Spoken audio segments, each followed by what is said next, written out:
Armageddon Patronage is the sophomore full-length album from Strychnos.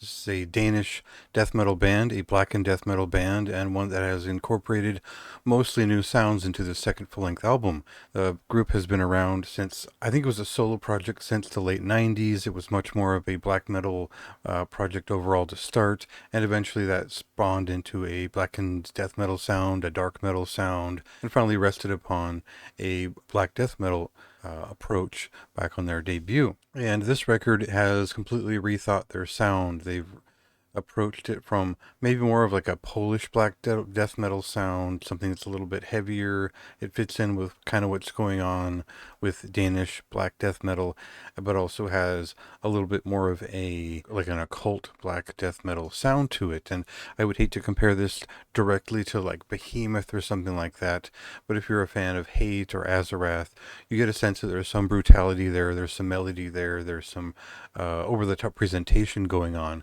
There's also a bit of use of keyboards and also some choral vocals that all make this a very different affair than A Mother's Curse was back in 2022, which was still finding the depth of its rhythms. It wasn't sure if it was necessarily a melodic death or a melodic black death kind of album. It seemed like it was reaching for something that it never quite achieved, but it was certainly unique, and if that was their goal, it was a strong album. So what does this record do differently that is so different?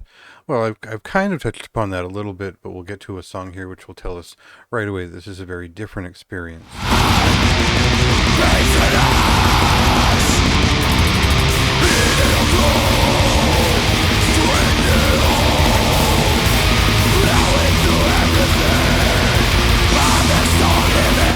Now, I think for the first couple passes through for this album, I wasn't sure exactly what the hell was going on because it didn't remind me of the last record. It had some of these same ideas behind it in terms of how it was developing the first couple of songs, but then this very bombastic, big and bold sound came from this record, and maybe part of that is the production values, the mix and the master coming from larger studios that are also known for big Swedish black death metal records over the last several decades.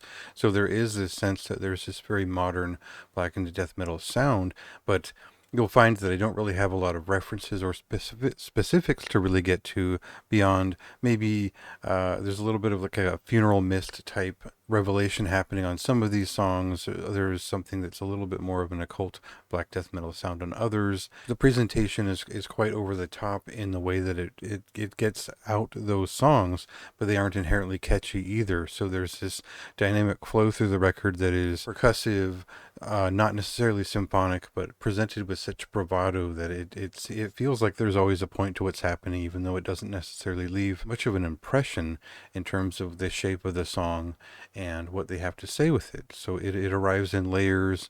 There's quite a lot to the performative value of this record that wasn't there on the last. So it feels like we've traded a lot of dramatism and dynamic for something more influenced by the orthodox black metal movement of the past in some respects, but also more modern sounds otherwise. It's not something I could put my finger upon right away. The more time I spent with this record, the more I understood what it was doing on its own, what its own sound was, and what it was getting to. But I like that I can't define exactly what this record is. There is a black metal soul to it. There's a death metal bravado to it, like I'd said, but there's no effective elevator pitch that I could give for this band that would say, here's what this is.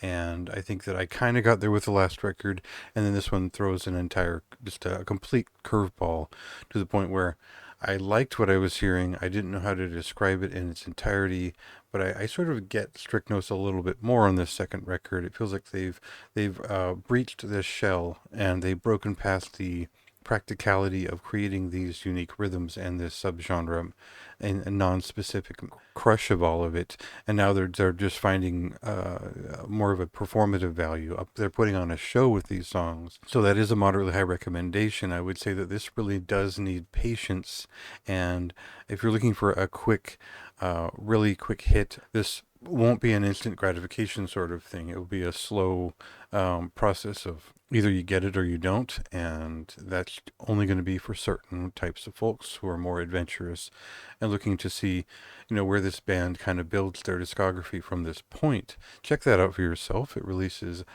tomorrow on May 17th, and read my review for more of my thoughts. It's